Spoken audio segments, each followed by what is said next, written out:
2026 சட்டமன்ற தேர்தலில் அதிமுக மிகப்பெரிய தோல்வியை சந்திக்க போகிறது.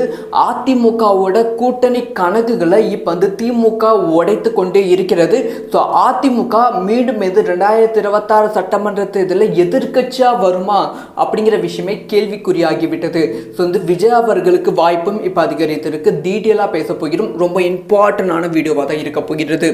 அதாவது அதிமுகவோட கூட்டணி கணக்குகள் இப்போ கொஞ்சம் குறைந்து கொண்டே இருக்கு. அது திமுக பக்கம் சாய்ந்திருக்கு.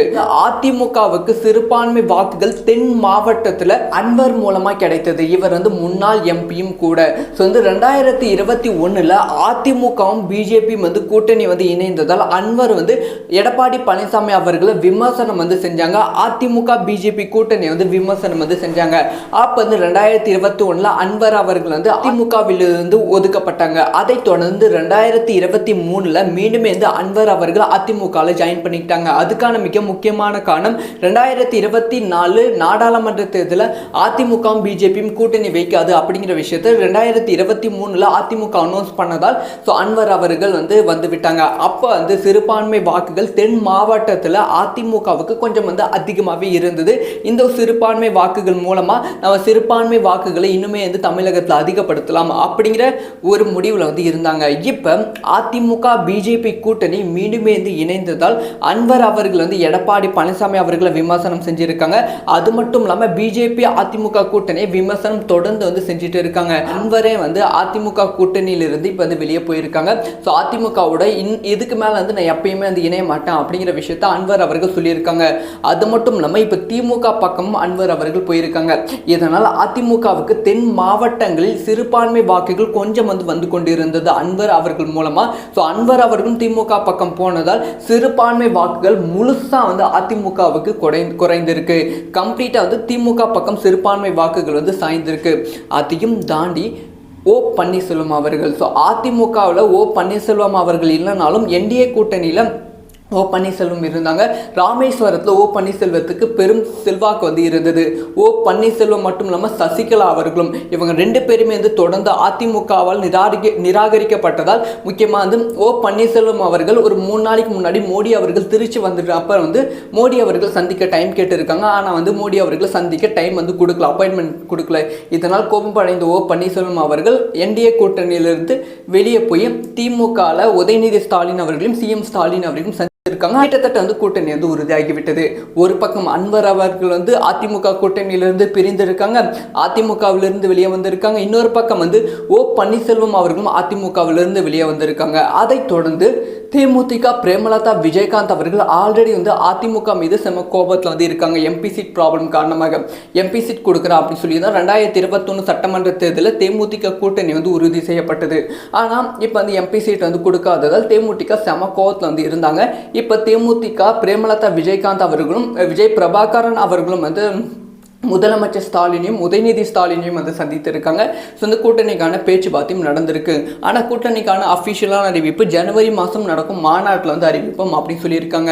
ஸோ இந்த மாதிரி தேமுதிகவோட வாக்குகளும் தேமுதிகவோட பங்கும் அதிமுகவிலிருந்து வெளியே போயிருக்கு. இதனால் தென் மாவட்டங்களில் முக்குளத்தோர் வாக்குகள் அதிமுகவுக்கு கம்ப்ளீட்டாக கம்மியாகி இருக்கு. இதனால் என்ன இம்பாக்ட் ஆகியிருக்கு அப்படின்னு பார்த்தீங்கன்னா அன்வர் அவர்கள் வெளியே வந்ததால் தென் மாவட்டங்களில் சிறுபான்மை வாக்குகள் அதிமுகவுக்கு கம்மியாகி இருக்கு, முழுசா போயிருக்கு. அதை தொடர்ந்து சசிகலா அவர்களையும் ஓ பன்னீர்செல்வம் அவர்களையும் என்டிஏ கூட்டணியிலிருந்து வெளியே வந்ததால் முக்குளத்தோர் வாக்குகள் கம்ப்ளீட்டா அதிமுகவுக்கு கம்மியாகி இருக்கு. அதை தொடர்ந்து ஃபைனலா தேமுதிகவுக்கு ஒரு பெரிய வாக்கு சதவீதம் எமோஷனல் சப்போர்ட் இருந்தது விஜயகாந்த் அவர்களால். ஸோ விஜயகாந்த் அவர்கள் இறந்து சந்திக்கிற முதல் சட்டமன்ற தேர்தல், அதனால எமோஷனல் சப்போர்ட் இருந்தது. இப்போ அந்த ஒரு சப்போர்ட்டும் திமுக பக்கம் சாயிற மாதிரி இருக்கு. இதனால் அதிமுக கூட்டணிக்கு மிகப்பெரிய பலவீனம் ஏற்பட்டிருக்கு. அதிமுக மீண்டுமே எதிர்க்கட்சியா வருமா அப்படிங்கிற விஷயமே கேள்விக்குறியா எழுந்திருக்கு. இது திரு விஜய் அவர்களுக்கு சாதகமா மாற வாய்ப்புகள் இருக்கு. அதிமுகவோட நம்பகத்தன்மை குறைந்ததால் அதிமுக வாக்குகள் எல்லாமே விஜய்க்கு போய் விஜய் அவர்கள் எதிர்க்கட்சியா வர கூட வாய்ப்புகள் இருக்கு. என்ன நடக்க போகுது வெயிட் பண்ணி தான் பார்க்கணும். 2026 சட்டமன்ற தேர்தலில் அதிமுக மிகப்பெரிய தோல்வியை வந்து சந்திக்க போகிறது. அதிமுகவோட கூட்டணி கணக்குகளை இப்போ வந்து திமுக உடைத்து கொண்டே இருக்கிறது. ஸோ அதிமுக மீண்டும் 2026 சட்டமன்ற தேர்தலில் எதிர்க்கட்சியாக வருமா அப்படிங்கிற விஷயமே கேள்விக்குறியாகிவிட்டது. ஸோ வந்து விஜய் அவர்களுக்கு வாய்ப்பும் இப்போ அதிகரித்திருக்கு. டீட்டெயிலாக பேச போகிறோம். ரொம்ப இம்பார்ட்டண்டான வீடியோவாக தான் இருக்க போகிறது. அதாவது அதிமுகவோட கூட்டணி கணக்குகள் இப்போ கொஞ்சம் குறைந்து கொண்டே இருக்கு. அது திமுக பக்கம் சாய்ந்திருக்கு. அதிமுகவுக்கு சிறுபான்மை வாக்குகள் தென் மாவட்டத்தில் அன்வர் மூலமா கிடைத்தது. இவர் வந்து முன்னாள் எம்பியும் கூட. 2021 அதிமுகவும் பிஜேபி வந்து கூட்டணி வந்து இணைந்ததால் அன்வர் வந்து எடப்பாடி பழனிசாமி அவர்களை விமர்சனம் வந்து செஞ்சாங்க. அதிமுக பிஜேபி கூட்டணி வந்து விமர்சனம் வந்து செஞ்சாங்க. அப்ப வந்து 2021 அன்வர் அவர்கள் வந்து அதிமுகவிலிருந்து ஒதுக்கப்பட்டாங்க. அதை தொடர்ந்து 2023 மீண்டும் அன்வர் அவர்கள் அதிமுக ஜாயின் பண்ணிக்கிட்டாங்க. அதுக்கான மிக முக்கியமான காரணம் 2024 நாடாளுமன்ற தேர்தலில் அதிமுக பிஜேபியும் கூட்டணி வைக்காது அப்படிங்கிற விஷயத்தை 2023 அதிமுக அனௌன்ஸ் பண்ணதால் அன்வர் அவர்கள் வந்து விட்டாங்க. அப்போ வந்து சிறுபான்மை வாக்குகள் தென் மாவட்டத்தில் அதிமுகவுக்கு கொஞ்சம் வந்து அதிகமாகவே இருந்தது. இந்த சிறுபான்மை வாக்குகள் மூலமா நம்ம சிறுபான்மை வாக்குகளை இன்னுமே வந்து தமிழகத்தில் அதிகப்படுத்தலாம் அப்படிங்கிற ஒரு முடிவில் வந்து இருந்தாங்க. இப்போ அதிமுக பிஜேபி கூட்டணி மீண்டுமே இணைந்ததால் அன்வர் அவர்கள் வந்து எடப்பாடி பழனிசாமி அவர்களை விமர்சனம் செஞ்சிருக்காங்க.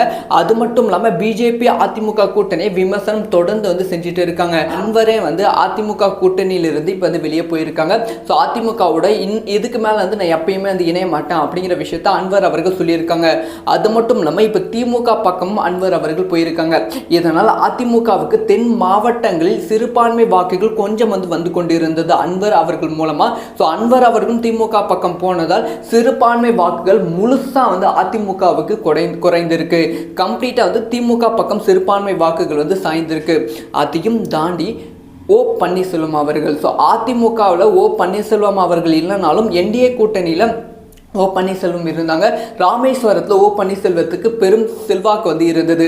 ஓ பன்னீர்செல்வம் மட்டும் இல்லாமல் சசிகலா அவர்களும், இவங்க ரெண்டு பேருமே வந்து தொடர்ந்து அதிமுகவால் நிராகரிக்கப்பட்டதால் முக்கியமாக வந்து ஓ பன்னீர்செல்வம் அவர்கள் ஒரு 3 நாளைக்கு முன்னாடி மோடி அவர்கள் திருச்சி வந்துட்டு அப்போ வந்து மோடி அவர்கள் சந்திக்க டைம் கேட்டிருக்காங்க. ஆனால் வந்து மோடி அவர்கள் சந்திக்க டைம் வந்து கொடுக்கல, அப்பாயின்மெண்ட் கொடுக்கல. இதனால் கோபம் அடைந்த ஓ பன்னீர்செல்வம் அவர்கள் என்டிஏ கூட்டணியிலிருந்து வெளியே போய் திமுகவில் உதயநிதி ஸ்டாலின் அவர்களையும் சிஎம் ஸ்டாலின் அவர்களையும் இருக்காங்க. கிட்டத்தட்ட வந்து கூட்டணி வந்து உறுதியாகிவிட்டது. ஒரு பக்கம் அன்வர் அவர்கள் வந்து அதிமுக கூட்டணியிலிருந்து பிரிந்திருக்காங்க, அதிமுகவிலிருந்து வெளியே வந்திருக்காங்க. இன்னொரு பக்கம் வந்து ஓ பன்னீர்செல்வம் அவர்களும் அதிமுகவிலிருந்து வெளியே வந்திருக்காங்க. அதை தொடர்ந்து தேமுதிக பிரேமலதா விஜயகாந்த் அவர்கள் ஆல்ரெடி வந்து அதிமுக மீது செம கோபத்தில் வந்து இருக்காங்க. எம்பி சீட் ப்ராப்ளம் காரணமாக எம்பி சீட் கொடுக்குறா அப்படின்னு சொல்லி தான் 2021 சட்டமன்ற தேர்தலில் தேமுதிக கூட்டணி வந்து உறுதி செய்யப்பட்டது. ஆனால் இப்போ வந்து எம்பி சீட் வந்து கொடுக்காததால் தேமுதிக செம கோபத்தில் வந்து இருந்தாங்க. இப்போ தேமுதிக பிரேமலதா விஜயகாந்த் அவர்களும் விஜய் பிரபாகரன் அவர்களும் வந்து முதலமைச்சர் ஸ்டாலினையும் உதயநிதி ஸ்டாலினையும் வந்து சந்தித்திருக்காங்க. ஸோ இந்த கூட்டணிக்கான பேச்சுவார்த்தையும் நடந்திருக்கு. ஆனால் கூட்டணிக்கான அஃபிஷியலான அறிவிப்பு ஜனவரி மாதம் நடக்கும் மாநாட்டில் வந்து அறிவிப்போம் அப்படின்னு சொல்லியிருக்காங்க. ஸோ இந்த மாதிரி வந்து தேமுதிகவோட வாக்குகளும் வந்து தேமுதிகவோட பங்கும் வந்து அதிமுகவிலிருந்து வெளியே போயிருக்கு. இதனால் தென் மாவட்டங்களில் முக்குளத்தோர் வாக்குகள் வந்து அதிமுகவுக்கு கம்ப்ளீட்டாக வந்து கம்மியாகி இருக்கு. இதனால் என்ன இம்பாக்ட் ஆகியிருக்கு அப்படின்னு பார்த்தீங்கன்னா வந்து அன்வர் அவர்கள் வந்து வெளியே வந்ததால் தென் மாவட்டங்களில் சிறுபான்மை வாக்குகள் அதிமுகவுக்கு கம்மியாகி இருக்கு, முழுசா வந்து போயிருக்கு. அதை தொடர்ந்து வந்து சசிகலா அவர்களையும் ஓ பன்னீர்செல்வம் அவர்களையும் என்டிஏ கூட்டணியிலிருந்து வெளியே வந்ததால் முக்குளத்தோர் வாக்குகள் வந்து கம்ப்ளீட்டா வந்து அதிமுகவுக்கு கம்மியாகி இருக்கு. அதை தொடர்ந்து ஃபைனலா வந்து தேமுதிகவுக்கு ஒரு பெரிய வாக்கு சதவீதம் எமோஷனல் சப்போர்ட் வந்து இருந்தது விஜயகாந்த் அவர்களால். ஸோ விஜயகாந்த் அவர்கள் இறந்து சந்திக்கிற முதல் சட்டமன்ற தேர்தல், அதனால எமோஷன் சப்போர்ட் வந்து இருந்தது. இப்போ அந்த ஒரு சப்போர்ட்டும் வந்து திமுக பக்கம் வந்து சாயிற மாதிரி வந்து இருக்கு. இதனால் அதிமுக கூட்டணிக்கு மிகப்பெரிய பலவீனம் வந்து ஏற்பட்டிருக்கு. அதிமுக மீண்டுமே வந்து எதிர்க்கட்சியா வருமா அப்படிங்கிற விஷயமே கேள்விக்குறியா எழுந்திருக்கு. இது வந்து திரு விஜய் அவர்களுக்கு சாதகமாக மாற வாய்ப்புகள் இருக்கு. அதிமுகவோட நம்பகத்தன்மை குறைந்ததால் அதிமுக வாக்குகள் எல்லாமே விஜய்க்கு போய் விஜய் அவர்கள் எதிர்க்கட்சியா வர கூட வந்து வாய்ப்புகள் இருக்கு. என்ன நடக்க போகுது வெயிட் பண்ணி தான் பார்க்கணும்.